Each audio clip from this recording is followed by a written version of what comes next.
Hey YouTube, hopefully a quick one on my sister-in-law's VW Tiguan.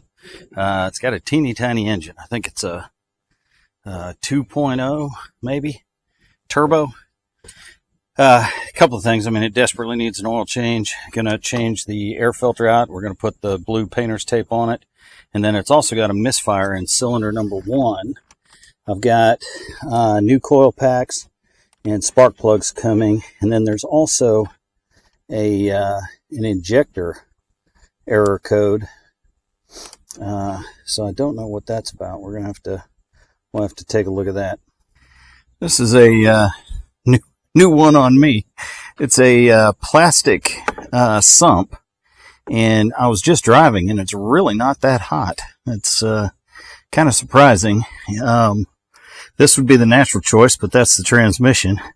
So that's the transmission fluid drain plug. Over here, hopefully you can see it, is a non-reusable plastic drain plug. Didn't know that. So I've got one coming tomorrow. This is going to get a good long drain overnight. But you just use a flathead screwdriver and pop that sucker out. There's no way I could do that and not get stuff all over me. So I'm gonna save myself the on-camera embarrassment of that.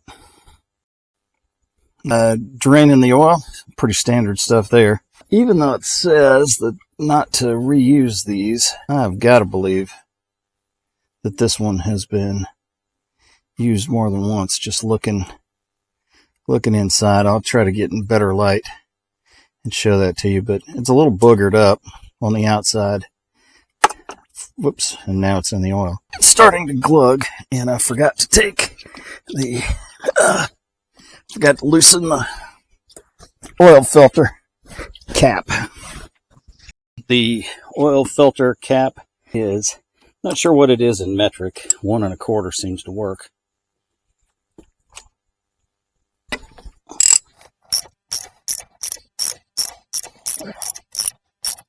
Open this up, we've also got the fill plug open. And we should be good there. It says on the top 2.5 to 5 Newton meters. So doesn't need to be put back on very tight. I can hear it draining. I don't know if y'all can. Let that drain a little bit. Cylinder number 1, it starts over here, 1, 2, 3, 4. I've also got new coils and new spark plugs coming tomorrow, as well as a new drain plug. Pull the O-ring. One thing that I did learn from Dave's Auto Service in Utah, great channel, pretty good hair too, is the dirty oil goes on the outside and is filtered through, and then the clean oil comes out the center. You know, if you look in the little fins here, these look pretty clean, which is good. There's no metal chips or anything. That's what we're looking for. We'll get a pick, take this off, put the new one on, and put this back in tonight. That'll be one thing that we can cross off the list. If you've seen my any of my other videos, you know that I put the painter's tape on the airbox. This one's going in August of 24 at 105K. Replace it at either 120K or next year. And then pretty much everybody writes it on the filter, but I write it on the outside. That way I don't have to go in and look at the filter. Here's the mass airflow sensor. I've cleaned it up a little bit already, but I got some specific mass airflow sensor cleaner. Seems like these things are always a little bit fiddly. It's probably a little hard to see down in there, but that little filament, the little blue filament, you want to be especially careful with that. It is especially fragile, so when you're spraying, you know, kind of spray around it. And then I've also got, for all these electrical connectors, I got electronic cleaner and quick drying formula. So pull a lot of the connectors apart, spray them out, probably hit them with air first and then spray them out. Dries real quick, leaves a little bit of a coating on there that to help with corrosion. My sister-in-law has been getting a EPC code, and there seems to be a million things. I was driving it. It threw some code. Misfire cylinder 1 and an injector in cylinder 1. All the cool kids make a list, so I thought I would too. At 105,000 miles, I'm going to do an oil change. I've got a new drain plug coming. They're little plastic things. I am going to replace the oil filter. These are tiny. It comes with a new O-ring, but teeny tiny oil filter, teeny tiny engine. Because she's been having some gasoline related stuff, I went ahead and got some Liqui-Moly gas system cleaner. I'm going to go ahead and put that in, let it slosh around next couple days, and hopefully it'll clean some things out. 105,000. We're going to do an oil change. Got the new drain plug coming tomorrow. Oil filter, of course, air filter, new plugs, new coils. Going to do the fuel treatment, clean the map. Getting kind of dark, and so I'm just going to let the car drain overnight and pick it up tomorrow when the parts get here. One of my viewers on one of the other videos complained about the video quality, and he's not wrong. I don't know what I'm doing with these cameras, so I turned it up to 4K 30 feet per second. Hopefully that'll help with the video quality, and then I also figured out how to attach the camera to my phone. And I also found a head mount that came with it. I never paid attention to that. So here we are. Today I've got multiple plugs coming, but I want to go ahead and get the oil change done. And so I've got this is the one that came out of it. Picked this one up at AutoZone. Looks pretty much the same. These are supposed to be single use. Something tells me that Jiffy Lube does not stock these.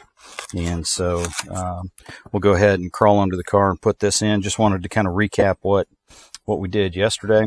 We did the air filter. It's still in the box here. I haven't put it in because I haven't buttoned that up yet. But we've got the air filter all marked. Did the tape. If you've seen my videos, you know that I put the tape on the outside of the air box. Normally I just put the date that I put it in, but for my sister-in-law I also put, hey, this is when you need to replace it.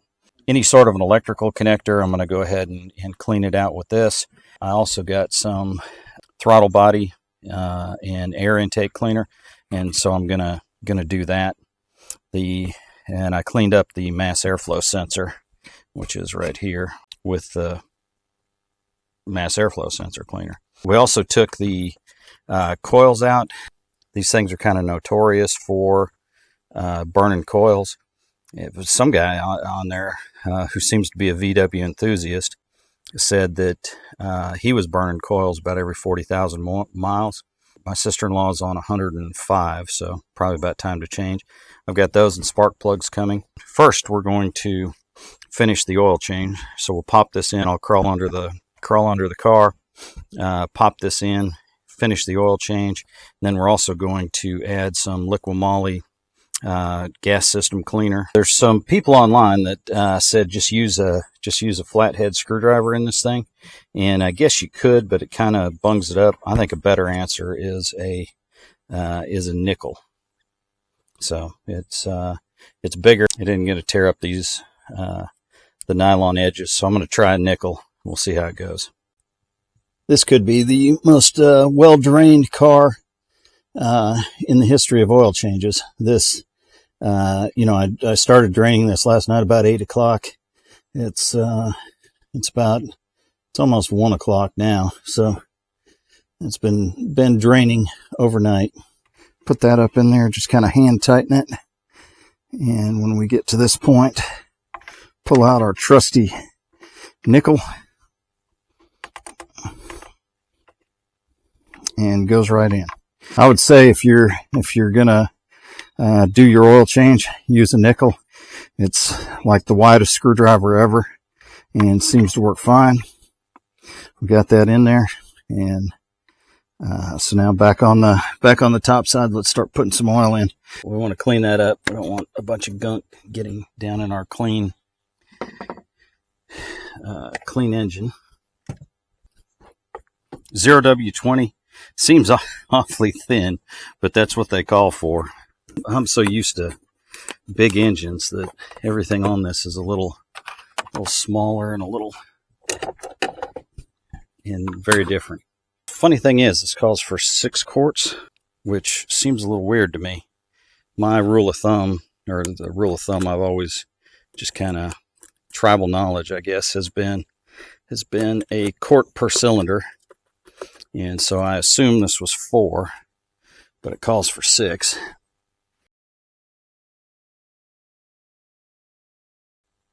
Got a ratty old bungee cord and just bungeed this up, letting it drip out. While it's doing that, we will go ahead and climb under. Looks like it's holding fine. So those crafty Germans know what they're doing.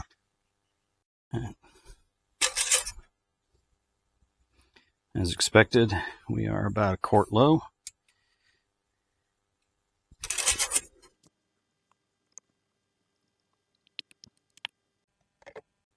That one we don't have to bungee cord. The more eagle-eyed of you will notice that it's 2 different brands. That last quart, I couldn't remember what I bought. The spark plugs and coils won't be here until later, so I'm just taking these out to take a look at them. I'm going to put them back in. We got some kind of a leak here. I think this is all this is so different than anything I'm used to, but I think that might be the PC positive crankcase ventilation, PCV valve.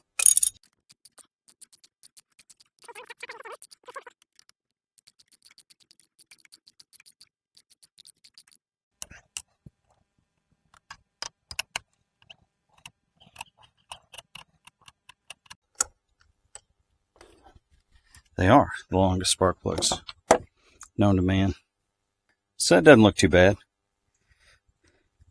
Just because it is going to be a while, I'm going to stick that back down and give it a couple of turns. Even though the coils were obviously original, I'm not sure if these were or not. So this is just to pull them out because I am impatient. I break them by hand, pulling them out with the mini Ugga Dugga. Cylinder number 2. Like butter.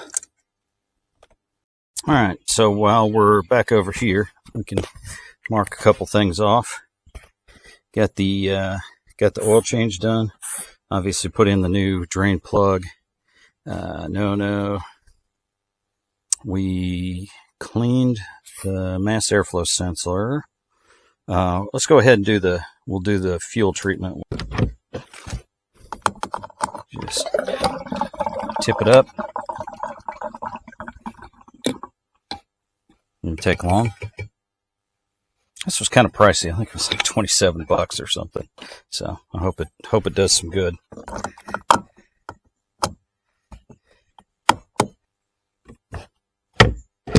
Still getting used to the camera on the head.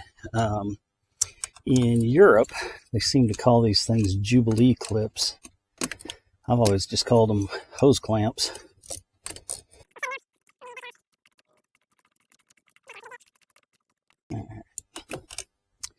I got these are kind of nice. They're spring loaded, and I'll put a link down in the bottom. But it makes it easier to get it on because these tend to flop down and you got to fight them.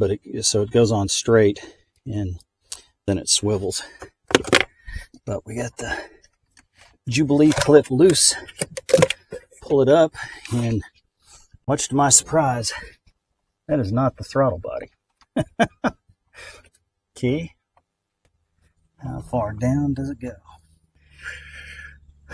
Okay, so it's the throttle body under the turbo. I'm kind of new to the turbo world myself. I've only had Donna the diesel for coming up on a year, but I really haven't gotten into the engine too much, thankfully. Might have to do some Googling.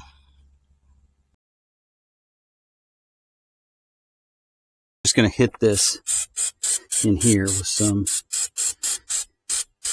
engine degreaser. And it looks like we're running out of battery, so I'm going to go change the battery and do some Googling on where the throttle body in this sucker is.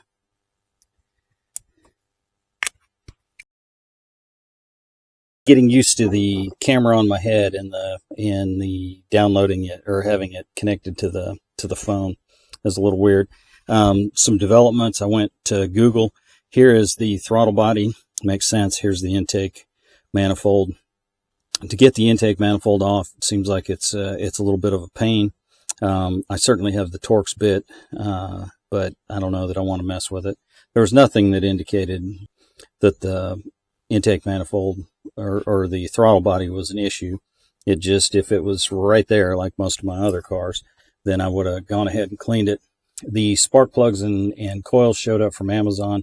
Despite the Amazon fit guarantee, they don't fit. And so ran to O'Reilly's, picked up the spark plugs. They had 2 of the 4 coils. The other 2 are going to be here tomorrow, but I mean, you can see they're right on top. So what I think I'm going to do is I'm going to go ahead and put the spark plugs in. I'm going to put the 2 new coils on 1 and 2. 1 was the problem child, and we'll take it on a test drive, button up the airbox, at least temporarily, and take it on a quick test drive. See how we do.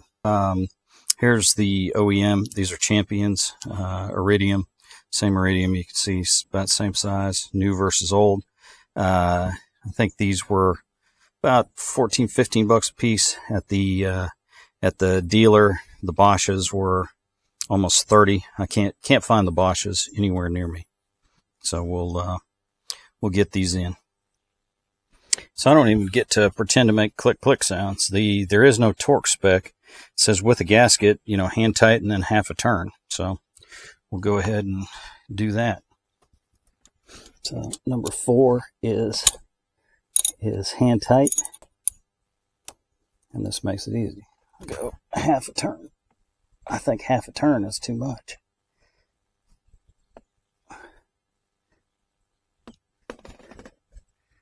Boy, it feels awfully tight.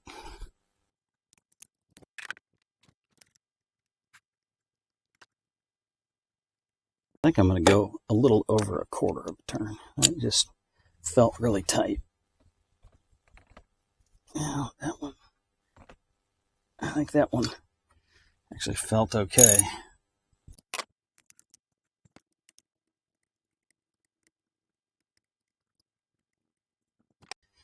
Hand tight.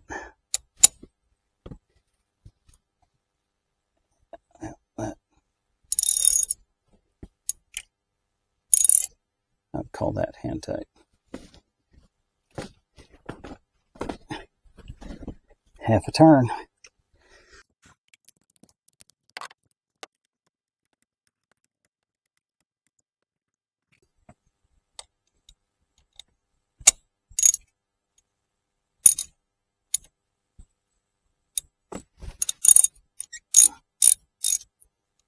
All right.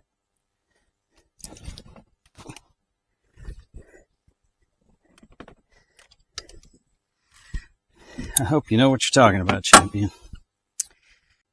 Got these at O'Reilly. They meet OEM spec. I'm not particularly familiar with the brand, but it's kind of O'Reilly's house brand. And so I'm going to put the new ones in on 1 and 2.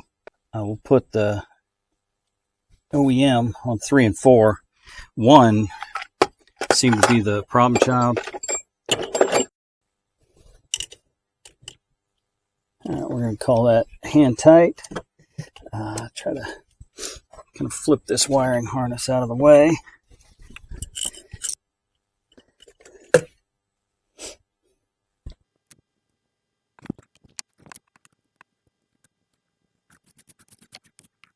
And then the OEM number 3.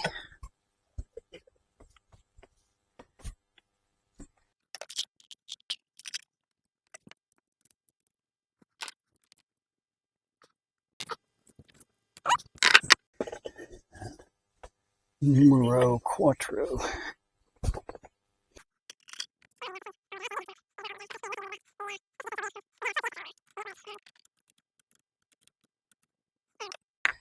Get some contact cleaner. The other side should be okay. This is brand new. Give that just a minute to dry. I don't know if you can see that, but it's that stuff dries really quick. I don't know what's in it.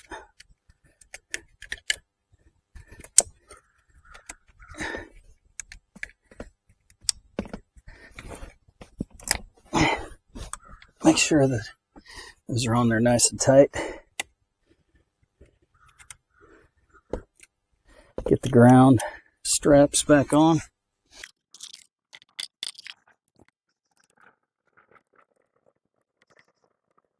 I used to try to fish around more often than not. I ended up dropping them, and so now I just go straight to the magnet.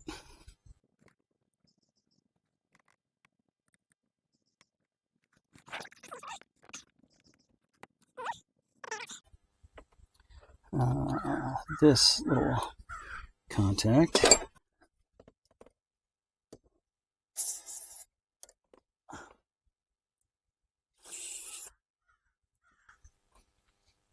I don't know what that is, but it dries incredibly quick.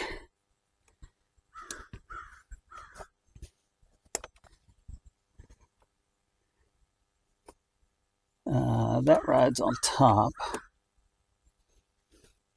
So that was a Jubilee clip.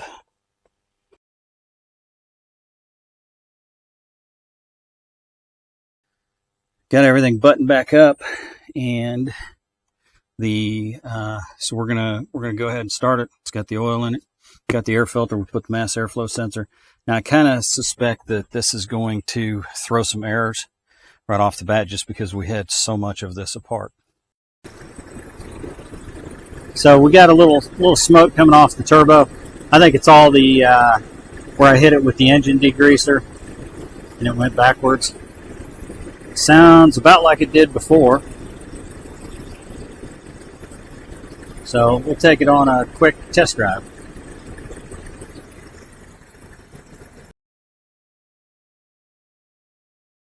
It's getting late. It's day 3. I got the other. I'm not going to pull the cover off. I've cleaned everything up.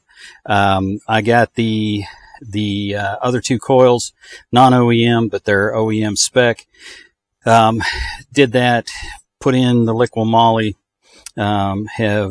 Have documented everything that I've done, and also filled the washer fluid, although it looks like it drained down. And absolutely hammered it, and no check engine light. So we're gonna get in the car and go for a ride. Maybe, hopefully you can see it. It's getting a little bit dark. All right, one last test drive. This kind of a mini review. Interesting engine. I mean, I'm new to turbos, and this is transverse mounted. This is only the second engine I've ever had that was transverse mounted, and with the turbo, it threw me a couple of loops. But just that teeny tiny little bit of acceleration right there would have thrown the check engine light on.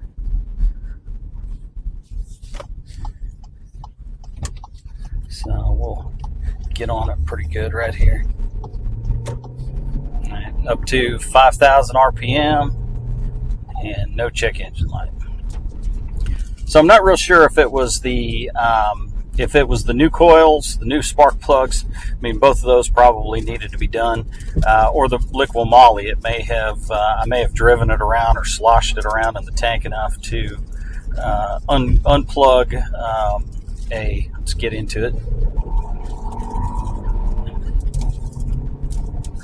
All right, so that was redlined right there, and no hesitation. You know, as far as a 2-liter turbo engine can take you. No EPC light, no check engine light. Whereas on Friday, if I got above about 2,500 RPM, it would start juddering, and then the lights would come on. At one point, we had the check engine light flashing, which is always a terrible thing. But the second you let off the gas, the check engine light would extinguish. So really weird behavior. I found some, they're not even really TSBs, but I found some posts on a VW forum that folks were having trouble with their with the wiring harness for the injectors. That was going to be my next suggestion to my sister-in-law is let's swap that out. She's taking care of her elderly father. He lives about an hour east of Atlanta, and so she has to go out there to take care of him, and so she needs her car back. And thankfully, I feel much better about her driving on the highway. I took it up and down Georgia 400, just mashed it, absolutely hammered it, and it was fine. So hopefully we got it. While I was doing all this work, I put the battery on my NoCo 1 amp trickle charger, and it also does some. It not only charges, but it also does some battery conditioning. And I don't know if you desulfate acid glass matte batteries or not, but I brought this thing up over 2 nights. I brought it back up to full charge. So I don't know that I have a definitive answer to what fixed the EPC light. I don't know if it was the Liqui-Moly cleaning out the fuel system. I don't know if it was charging the battery to full charge. I don't know if it was the combination of coil and spark plug or a combination of all those. But it seems to be working. I've been hammering on it every chance I get. Taking it up 4,000, 5,000 RPM. Redlined it a couple of times. It's got brand new oil in it, so I don't feel terrible. Slow down. We're on a hill. We're going to slow down to almost stop because nobody's behind us. Little wet roads. We had some traction control there, but that was 5,500 RPM going up a hill. So we loaded the engine plenty. It's getting to be about dinner time, so I'm gonna head back and. Hopefully my sister-in-law gives me a call. She's got my L405, and I miss it. I miss my Range Rovers when they're not with me. Hopefully you found this either entertaining or educational or a little bit of both. If you liked it, give me a thumbs up. If I said something completely wrong and I'm going to destroy 50 other people's engines, certainly please leave me a comment. And if you want to, you can subscribe.